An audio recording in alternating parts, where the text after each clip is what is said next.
Dans le prochain épisode d'ici tout commence. Tandis que Claire est dans un état critique, le parquet ouvre une information judiciaire.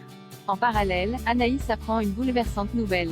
Attention, les paragraphes qui suivent contiennent des spoilers sur l'épisode d'ici tout commence diffusé demain soir sur TF1.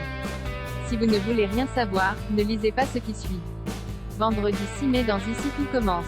Tandis que Claire est dans un état critique, le parquet ouvre une information judiciaire. Tessier réunit l'ensemble de l'équipe pédagogique pour leur annoncer une mauvaise nouvelle. En effet, l'état de Claire s'est dégradé dans la nuit et elle a dû être opérée. Vu les circonstances, le directeur de l'institut décide de suspendre les cours jusqu'à lundi. Toutefois, il décide de maintenir le service du doublat et convoque la brigade qui était prévue pour le service du midi. Bien qu'il ait conscience de l'état dans lequel ils sont, Tessier demande à ses étudiants de maintenir le service par respect pour les clients qui ont fait des réservations. Comme Tom s'y oppose, Emmanuel leur rappelle qu'ils sont une brigade et donc une équipe. Pour lui, une brigade ne plie pas et ne se lamente pas. Finalement, les élèves acceptent de se mettre au fourneau tout comme Emmanuel qui reste en cuisine pour aider son fils car ils sont en sous-effectif. À l'hôpital, Louis et Charlène sont au chevet de Claire. Le médecin leur explique alors qu'ils ont dû opérer la chef Pino en urgence car un hématome cérébral s'est avéré compressif. Pour l'instant, ils la maintiennent dans un coma artificiel pour protéger son cerveau et ne peuvent pas se prononcer sur son pronostic vital. Les heures suivantes seront donc déterminantes. Bouleversé, Louis s'effondre dans les bras de Charlène. De son côté, Salomé se sent toujours responsable de l'accident et craint de ne jamais s'en remettre s'il arrivait quelque chose à la chef Dino. Pour la rassurer, Axel tente de lui faire comprendre que le bâtiment était sans doute fragile puis assure une fois de plus qu'elle n'y est pour rien. Au même moment, Elliot et Greg se baladent dans le parc et remercient Salomé et Axel pour avoir aussi bien géré la situation dans la panique.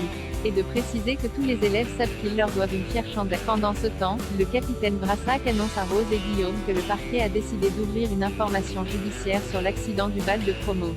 Le gendarme va donc devoir interroger les participants ainsi que les organisateurs afin de comprendre ce qu'il s'est passé avant et pendant la fête. Pour commencer, Brassac auditionne Rose, Guillaume et Jasmine. Plus tard, Louis débarque en plein service et reproche à Tessier d'avoir pris la décision de laisser le restaurant ouvert alors que sa mère est dans le coma. Tandis que le directeur explique qu'il a fait cela pour occuper l'esprit des élèves, Louis pense au contraire que c'est uniquement pour sa petite gloire personnelle. En quittant les cuisines, le fils Armand croise Jasmine et cherche à savoir pourquoi un gendarme traîne à l'institut. La jeune femme lui apprend donc qu'une enquête a été ouverte et qu'il a voulu l'interroger car elle était l'organisatrice du bal avant que Salomé ne prenne la relève. Non seulement elle n'a pas vérifié les normes de sécurité du bâtiment mais en plus, la boule à facettes était son idée. Aussi accuse-t-elle ouvertement sa rivale d'être responsable de ce terrible accident. Sans attendre, Louis va voir son ex-femme puis l'accuse d'être responsable de l'accident mais surtout d'être à l'origine de l'état de sa mère. Si Salomé ne se laisse pas faire, elle peut également compter sur Axel qui n'hésite pas à prendre sa défense. Une attitude qui ne plaît pas à Louis et Jasmine qui lui font comprendre qu'il est tellement aveuglé qu'il ne se rend pas compte qu'elle a été irresponsable. À quelque part, Tessier félicite sa brigade.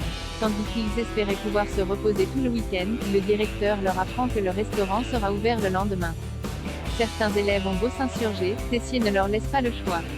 Une décision qui ne plaît pas du tout à Constance qui signale à son mari qu'ils sont à bout.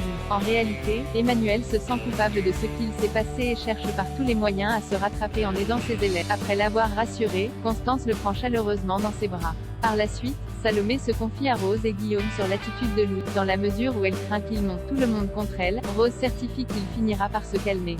En fin de journée, Louis reçoit un appel de l'hôpital.